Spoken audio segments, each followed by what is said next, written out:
No sé si ustedes se acuerdan que en una práctica que hicimos en micro los puse a que observaran como tal también Esta, protozoarios. disculpa. Ah, perdón, perdón.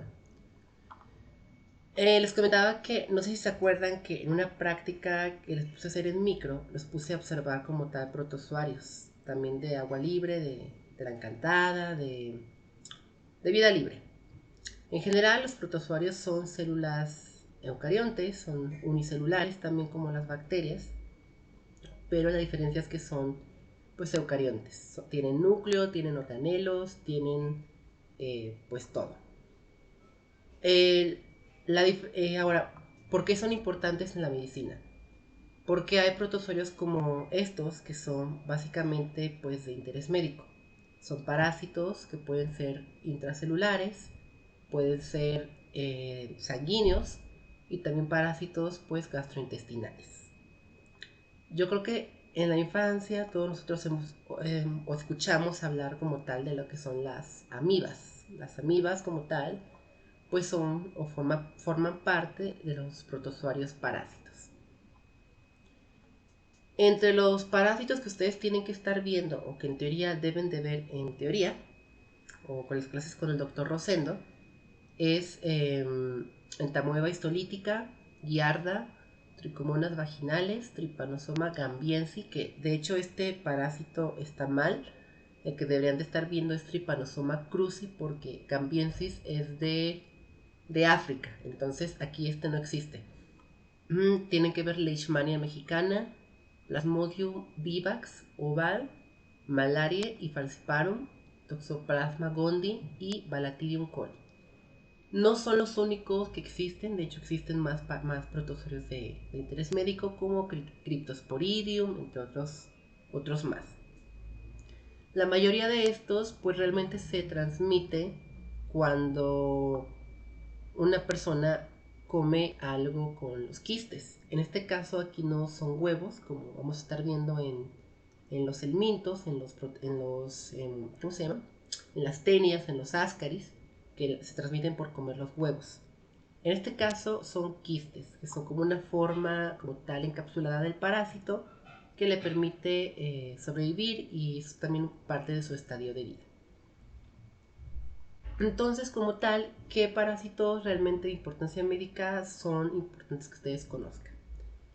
Les mencioné ya algunos que van a ver en teoría, pero también tenemos al género Cryptosporidium. El género Cryptosporidium es muy importante porque realmente se transmite con lo que es el agua contaminada con heces y causa a veces muchas epidemias, sobre todo en ciudades. Realmente Cryptosporidium sí puede llegar a transmitirse en una ciudad y causar epidemias en ciudades. Entre otros protozoos importantes tenemos también a Trypanosoma cruzi, que es el que causa como tal el mal del Chaga. De hecho, el mal del Chaga sí es una enfermedad que se da frecuentemente aquí en Zacatecas.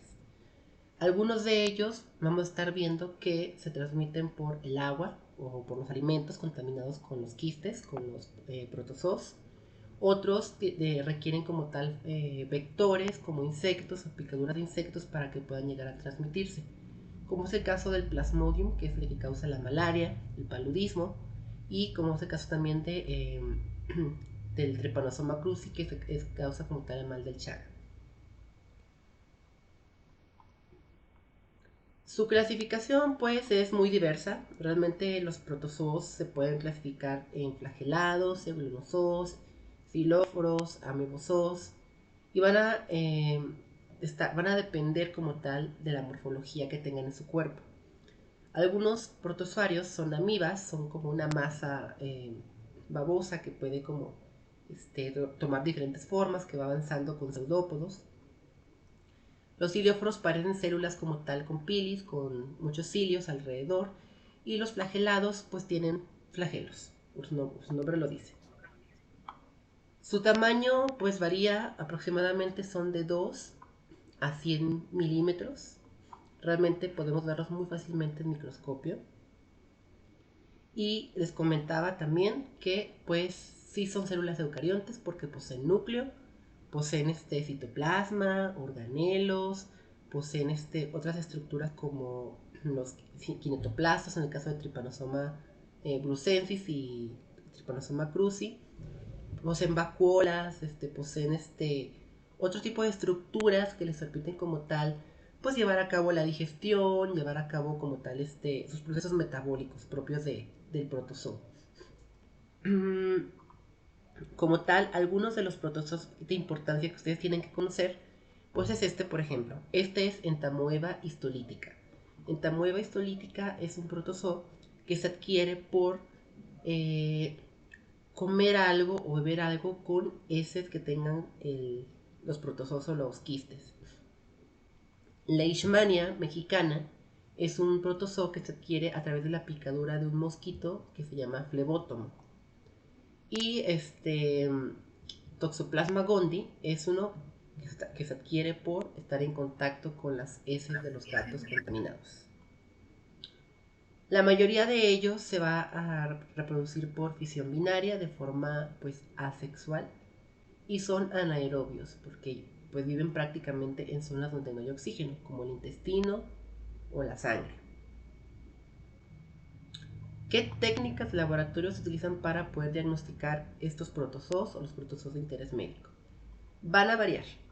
Generalmente para protozoos gastrointestinales, como es Entamoeba histolítica, Giardia, se utiliza mucho lo que son los exámenes microscópicos de heces.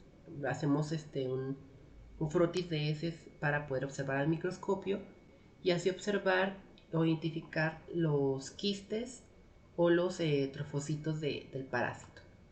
También podemos utilizar frotis sanguíneos en el caso de lo que son los parásitos sanguíneos como Trypanosoma cruzi o Plasmodium o Leishmania.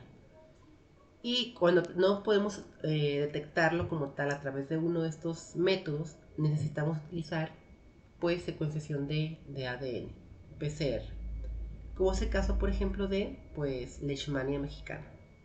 Al ser muy pequeño, pues realmente el microscopio no es una opción viable para poder diagnosticarlo. Y obviamente, antes de tener en cuenta todas estas técnicas, pues es necesario tener en cuenta la clínica del paciente. El primero que tenemos que conocer va a ser Entamoeba histolítica. Entamoeba histolítica tiene dos fases, que son los quistes, que serían estos que están aquí. Al hacer el frotis como tal de las heces en un portaobjetos, podemos observar estos quistes, estas formas pues redondas, estas formas como tal con tres estructuras cilíndricas, el núcleo, y lo que es el trofocito, que es la forma como tal pues infectante. El trofocito tiene esta forma, a veces se puede confundir con un huevo de uncicarias, pero pues no, es un estadio como tal de entamoeba histolítica. Generalmente el ciclo solamente requiere de un huésped, en este caso pues de nosotros, para que lleve a cabo el ciclo completo. Se ingiere un alimento contaminado, el quiste como tal madura en el estómago y puede como tal causar diferentes patologías, desde una gastroenteritis, una enfermedad en el intestino, hasta una enfermedad invasiva, que puede ser en el hígado, en los pulmones o incluso en el cerebro, llegando así a causar lo que son abscesos en el hígado o incluso en el cerebro. Generalmente su clínica pues, va a depender obviamente de dónde se aloje. Casi siempre se aloja como tal en el intestino, es por eso que podemos diagnosticarlo. Y va a coincidir básicamente con un cuadro de gastroenteritis, que es colitis, diarrea. En este caso, como hay un daño a lo que es el tejido, un daño tisular, la diarrea casi siempre va a ser de forma pues hemorrágica, va a salir con sangre. Tenemos también fiebre, leucocitosis, y en ese caso para poder interpretar un estudio parasitológico en una biometría, tenemos que fijarnos mucho en lo que son los eosinófilos. Los eosinófilos son los glóbulos blancos que van a estar aumentados en el caso de una parasitosis. ¿Dudas hasta aquí ahorita?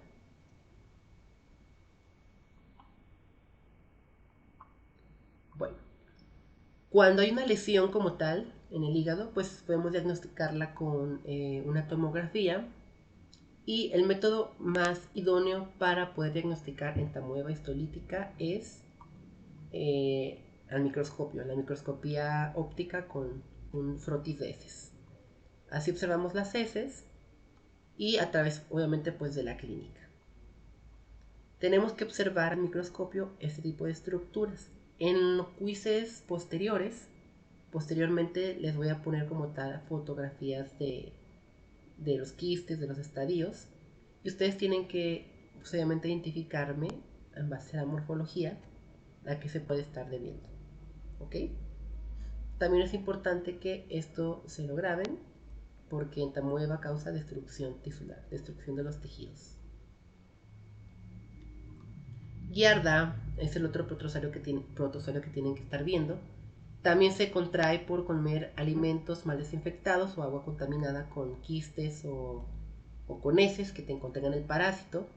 Es un flagelado porque posee pues muchos flagelos y realmente la forma infectante son los quistes, que serían estas estructuras que están aquí. Los quistes pues no tienen flagelos, es como un estadio encapsulado. Y en este caso lo que provoca Giarda es una inflamación de la mucosa intestinal. Aquí no provoca necrosis como es el caso de entamoeba histolítica, no destruye el tejido, pero sí lo inflama. Obviamente el cuadro clínico de Giarda pues también va a variar dependiendo si es una Giarda localizada en lo que es el intestino o si es una Giarda como tal que se extienda por otra parte del cuerpo. El periodo de incubación casi siempre es de 1 a 4 semanas, aproximadamente 10 días, y pues inicia con un cuadro brusco de diarrea, de espasmos. Hay ausencia como tal de sangre, no hay sangre, es muy raro que haya sangre como tal en las evacuaciones o pus. Y para tomar la muestra es necesario un procedimiento que se llama un aspirado duodenal. Tenemos que hacer una toma del duodeno y para esto obviamente pues el paciente tiene que estar anestesiado. Esto obviamente le hacemos un frotis y observamos al microscopio. En el caso de ustedes, es fácil que detecten como tal la giarda en comunidades donde hay poca higiene, donde hay poca salubridad, donde el sistema de salud de agua no es tan bueno. Pero para verlo al microscopio ocupamos a veces teñirlo, porque casi siempre, bueno, o siempre mejor dicho, los protozoarios pues son transparentes. Entonces eso dificulta a veces la identificación, sobre todo de las estructuras, para poder verlos. Otra consideración que tienen que tomar en cuenta con Giarda es que tienen que tomar aproximadamente 3 muestras del paciente, una por día, porque a veces a lo mejor en la primera muestra no sale el parásito o los quistes o los trofocitos, pero a lo mejor ya en la tercera sí sale, entonces tienen que tomar varias muestras por día del paciente. Tricomonas vaginales. Tricomonas vaginalis es un protozoo que se transmite por tener relaciones sexuales con alguien que está infectado. Es un protozoo que se transmite de forma sexual y a través del parto cuando el paciente, o cuando la paciente, mejor dicho, tiene un parto, pues puede por ahí pasárselo al bebé. Generalmente también, bueno, es un flagelado, pero no es un protozoo intestinal, es un protozoo que causa infecciones genitourinarias. La fase infectante generalmente es el trofocito, que sería la parte adulta. Se multiplica por fisión binaria y puede causar lo que es una inflamación de las mucosas. Supuración, inclusive en lo que es el cervix, puede causar este tipo de afección que se conoce como cervix en fresa, porque pues las manchitas que causa aquí pues parecen o asemejan a lo que a las pues sí, las cositas que tienen las fresas. Entonces eso se le conoce como cervix en fresa y es una característica de una infección por tricomonas vaginales. El pus o la supuración, en este caso de la vagina, pues se vuelve como ácida, más ácida de lo normal. Para esto obviamente pues es necesario diagnosticarlo en ginecología con un Papa Nicolau, con un raspado del cervix. Esto obviamente se cultiva, bueno, se puede cultivar o se puede teñir directamente Y al teñirlo veríamos como tal, pues esto. Aquí observamos como tal todos los protozoos, las tricomonas vaginalis. Entonces, bueno, sí. ¿Qué síntomas posee esta enfermedad o qué cuadro clínico posee esta enfermedad o esta parasitosis? Pues básicamente es muy parecida a lo que sería una infección urinaria, una infección vaginal, comezón, ardor, flujo constante, mal olor, erosión, sensación de que está quemando como tal esa parte de ahí. En el caso de los hombres, generalmente los hombres pueden ser asintomáticos, pueden no presentar síntomas. Pero cuando presentan, pues también sienten como tal dolor al orinar y pueden extenderse a la próstata o al epidídimo. Ahora, Trypanosoma gambiensis, para que ustedes no se los agarren en curva, es un protozoo que realmente no está en México. No es un protozoo que se encuentra aquí en México. Y si se encuentra, pues es producto de alguien que viajó para África y se lo trajo. El Trypanosoma gambiensis es el que produce como tal la enfermedad del sueño o la enfermedad del mal del sueño. Pero el que es de interés para nosotros aquí en México es Trypanosoma cruzi. Este sí es de aquí de México y realmente creo que es el que deberían de estar viendo en teoría.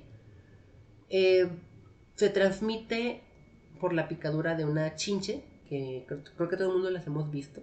Hemos conocido este tipo de chinches. Se llaman triatomitos. Los triatomitos forman parte del ciclo de vida de Trypanosoma cruzi, ya que es un poco más complejo. Tiene que desarrollarse en 3 estadios distintos, que es un amastigote, que es el que es la forma infecciosa, el tripomastigote, que es como tal el adulto, y el epimastigote. Como tal, esta chinche va a picar primero a una persona infectada o a un animal infectado, va a adquirir como tal los adultos y en su interior pues se van a producir, van a formar como tal muchos epimastigotes y cuando pica a una persona sana, esos epimastigotes van a incorporarse en lo que son el tejido, en algunas células y van a formar amastigotes, van a formar como pequeños quistes en los tejidos. La forma adulta es de forma libre como tal en el torrente sanguíneo, entonces puede viajar a básicamente todo el cuerpo. ¿Qué síntomas produce Trypanosoma cruzi? Trypanosoma cruzi va a producir lo que es un edema en lo que es la parte del ojo, como si alguien les hubiera picado el ojo, golpeado el ojo. Va a producir a la larga de forma crónica, porque una cosa es que este parásito pues realmente no es tan fácil de eliminar, sí requiere mucho tiempo para que se elimine completamente y a veces puede reactivarse o provocar un daño crónico. Va a provocar una cardiomegalia, el corazón va a crecer, una hepatomegalia, también el hígado va a crecer bastante, al punto que se vuelva como funcional, y una esplenomegalia, o sea, hígado, corazón, vaso y también el intestino se agrandan demasiado. Esto en una forma crónica, una forma aguda o de fácil, bueno, o de rápido proceso, pues aparecen este tipo de síntomas. Fiebre, mialgias, artralgias, adenopatías y pues el edema, sobre todo en los ojos, en la cara. ¿Cómo podemos diagnosticarlo? Pues con la historia y antecedentes clínicos del paciente, primeramente. Hay que preguntarle pues dónde vive, sus hábitos. Hay que revisar como tal todos los factores que puedan estar involucrados. Generalmente este parásito, Trypanosoma cruzi, se detecta mucho por ejemplo, en municipios como Calera, Enrique Estrada, Trancoso, porque pues la gente suele tener gallineros. Los gallineros son como una fuente para que estas chinches se alojen y pues es un factor ahí de contagio. Y Trypanosoma gambiensis, que es como tal una infección un poquito más grave porque es una enfermedad tropical, en teoría está solamente en África tropical, pero el paciente suele morir a los 9 o 12 meses. Realmente el paciente sí muere. Empieza con dos etapas de síntomas, una etapa temprana y una fase crónica. En la temprana, pues obviamente también hay esplenomegalia, linfadenomegalia, hay chancros en la región donde se inoculó el parásito, donde picó como tal el insecto, hay fiebre, y en África como tal pues no existen las chinches, no existen las vicuñas, pero sí existen como tal las mosquitas ¿cómo se llaman? Bueno, entonces se me fue el nombre, pero son moscas que pican. Estas moscas son las que transmiten el Trypanosoma gambiensis. En la fase crónica o la etapa final como tal, pues el parásito suele llegar a lo que es el sistema nervioso y aquí provoca como tal un estado ya neurológico, que es un estado de somnolencia, de parálisis, de ataxia, provoca el coma y posteriormente pues la muerte. Casi siempre el diagnóstico de laboratorio se basa en la clínica del paciente, se basa como tal en la fase en la que está y la toma de muestra es de sangre en el caso de Trypanosoma cruzi para observar como tal los parásitos en sangre con un frotis en sangre. También se puede hacer una toma de líquido cefalorraquídeo en una punción lumbar o un aspirado de ganglios linfáticos, que es como donde se alojan como tal los parásitos adultos. Si queremos observar los amastigotes, pues tendríamos que hacer una biopsia de tejido, en este caso, por ejemplo, del hígado, de los ganglios, del vaso, para poder observar amastigotes. O si queremos ahorrarnos todo esto, pues se puede hacer una PCR para detectar como tal el genoma y la especie de Trypanosoma. Leishmania mexicana. Leishmania mexicana es otro parásito que se transmite por una picadura. Es una zoonosis activa, ya que en este caso el involucrado es un mosquito que se llama flebótomo.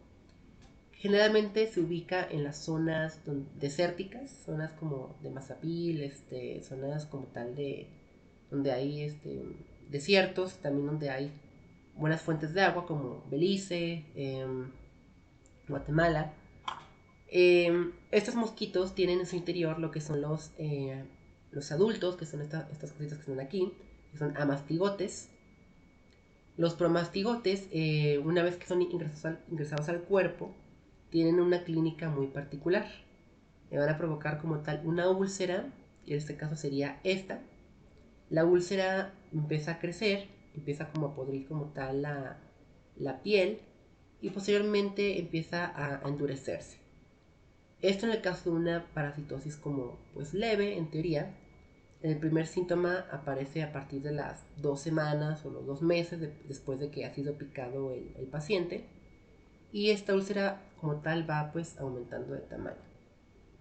¿Qué complicación de esto puede llegar a ocurrir? Pues una infección bacteriana por estreptococos, estafilococos secundaria. Existen otras dos formas en las cuales puede afectar leishmania, que sería la forma mucocutánea, que generalmente abarca lo que es la nariz, empieza como a provocar necrosis en lo que es el tejido de la nariz, de la boca, y en este caso pues sí provoca como tal la muerte del paciente.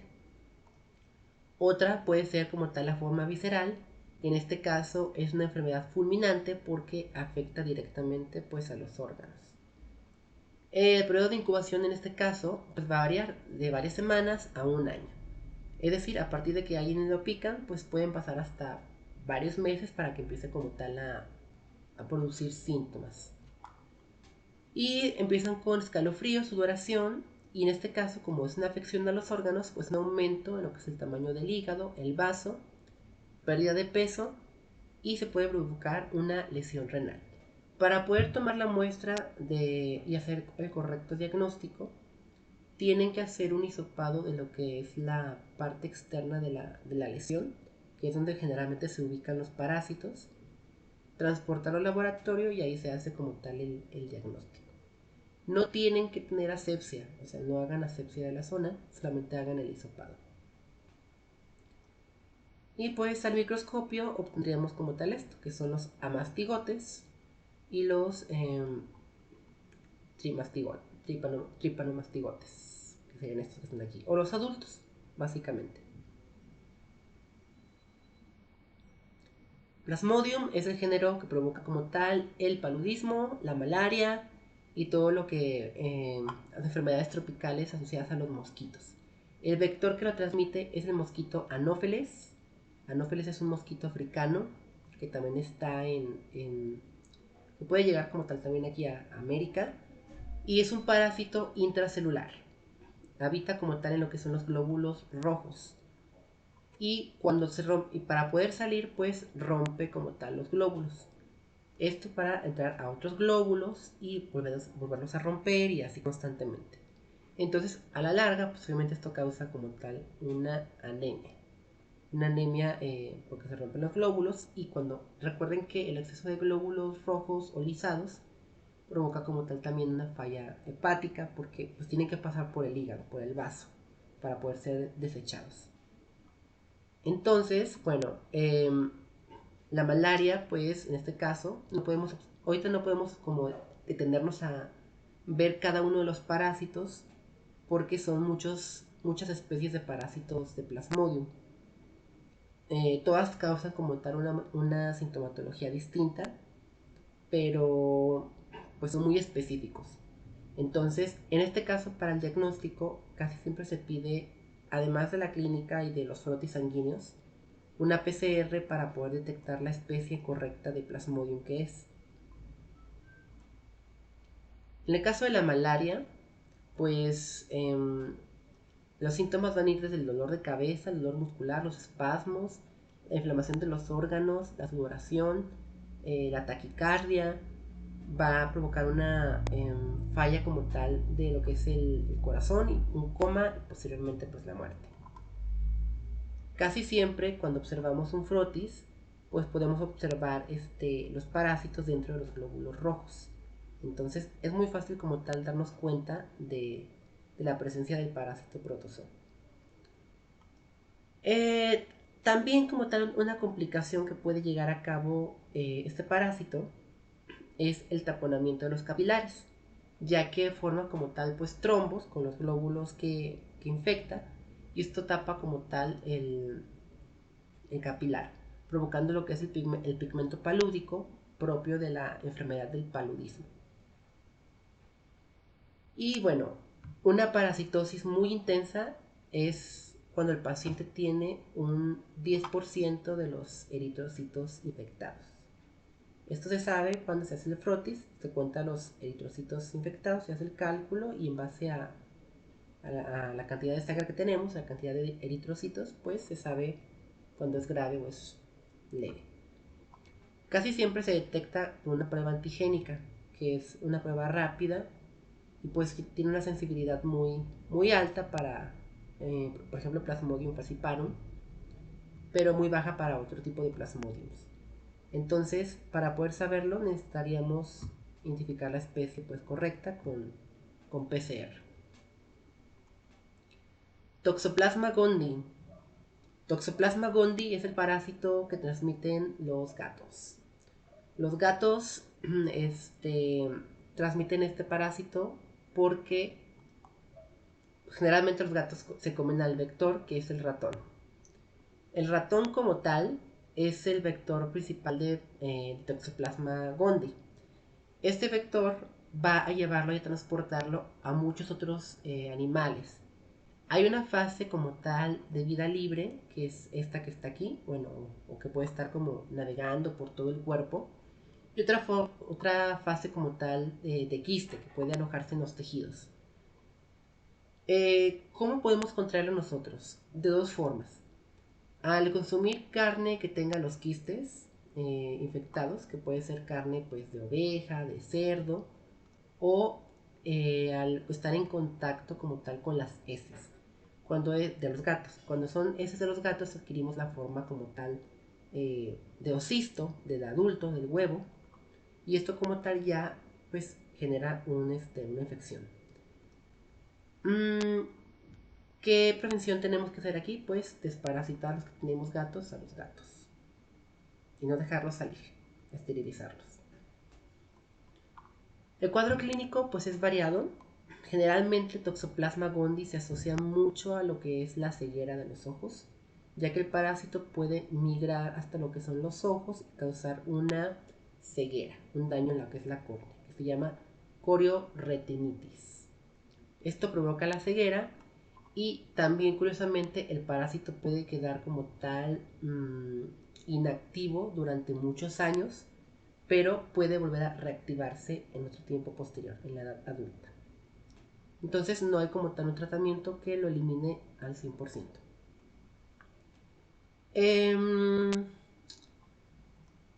Como tal, esta reactivación pues es latente, puede pasar muchos años, bastantes, antes de que vuelva como tal a activarse. Y cuando se está en los ojos, cuando hay en los ojos, pues el tratamiento casi siempre consiste en inyectar el antiparasitario, nada más que no me acuerdo el nombre ahorita, directamente en lo que es el globo ocular.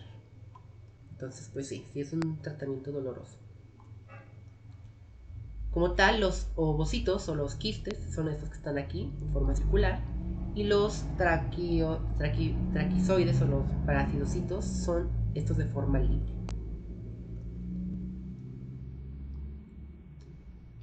Existe también la posibilidad de que una madre pueda transmitirle a su bebé el parásito. Entonces, cuando esto ocurre, casi siempre la infección aparece en el primer trimestre de, de nacimiento y causa como tal pues epilepsia, encefalitis, microcefalia o hidrocefalia. Empieza a haber como tal una falla también en lo que es la córnea de los ojos. Puede haber neumonía, diarrea y puede también que el paciente no presente síntomas después, que se le quite. Diagnóstico, pues un perfil serológico para toxoplasma. Hay que hacer resonancia magnética para ver que no esté como tal invadiendo otros tejidos, porque el parásito pues suele migrar de un lado a otro. Podemos hacer una flebotomía para hacer un frotis sanguíneo, para detectar antígenos, y la PCR, que es la más confiable para identificar como tal la presencia del parásito. Y el último protozoo que tenemos que revisar, ustedes van a revisar también, es Balatidium coli. Balatidium coli es un ciliado, es el único ciliado que provoca como tal una patología en el ser humano y se adquiere por consumir alimentos y agua contaminada con las heces de alguien infectado. Tiene diferentes cilios, tiene un núcleo en forma como de media luna. El quiste es redondo y es fácil como tal de distinguir. Por ejemplo, en entamoeba histolítica pues tiene 3 estructuras circulares, en este caso pues no la tiene. Además, entamoeba no tiene cilios. El cuadro clínico abarca desde dolor abdominal, náuseas, anorexia, heces líquidas con sangre, porque puede provocar úlceras en el intestino. Y producto de esto, obviamente va a haber una infección también bacteriana, que puede pasar a una septicemia.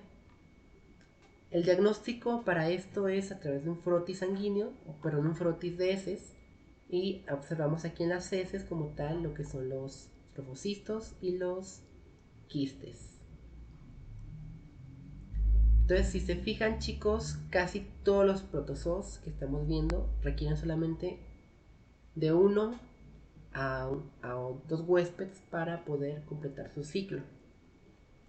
El tratamiento pues es variado, hay muchos fármacos distintos, eso ustedes lo van a investigar en su reporte de las fichas. Y pues espero que en teoría lo vean todavía un poquitito más a fondo, porque aquí soy de forma pues rápida. ¿Dudas ahorita, chicos? ¿Dudas del reporte? ¿Lo que van a hacer? Las fichas, ¿cómo las vamos a hacer? ¿A mano? No, es en computadora. Ah, bueno. Yo tengo otra duda, doctora. Para hacer la bibliografía en formato APA, cuando lo saco de la guía de práctica clínica del CENETEC, pues es que vienen como 60 nombres de doctores y de Ah, biólogos. ¿Cómo le hago ahí? Ahí la verdad solo le he puesto el... Oiga, doctora, yo tengo una duda. sí, dime. ¿Me deja compartir la pantalla para enseñarle unas fotos? Sí. Mm,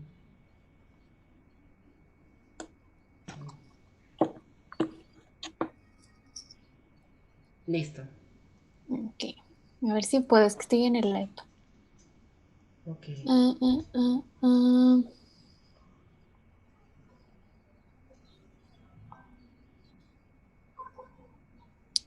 A ver.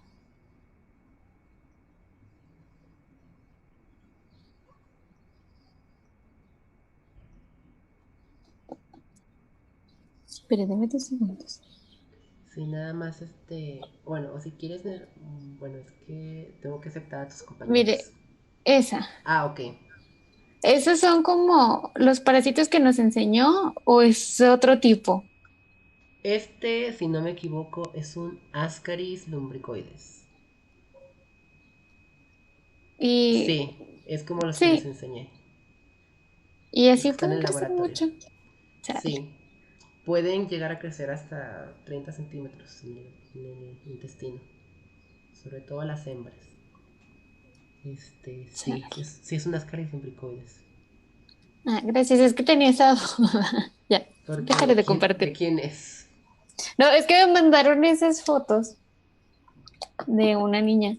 Y yo, ¿qué es eso? Y ya, no, es que no pregunté. Y ahorita que estábamos viendo de eso, dije, lo pregunto de una vez. Sí, ese es un Ascaris lumbricoides. Generalmente los Ascaris pueden llegar a crecer como más o menos esto, en el Sí, es intestino. que, o sea, me mandaron más fotos, pero pues se ve la cara del niño, entonces no lo voy a compartir. Pero No, sí se le salían así por la boca sí. y estaban Generalmente, en todos lados. generalmente cuando pasa eso es porque ya la parasitosis está tan avanzada que Ujú. el parásito ya no tiene como espacio. Entonces ocupa salir para buscar un nuevo huésped. Pero sí, sí pasa. Gracias. Próxima semana, chicos, cuídense y pues un bonito fin de semana. Éxito en sus exámenes, en sus calificaciones. Gracias. Gracias. Gracias. Bye. Bye bye. Gracias.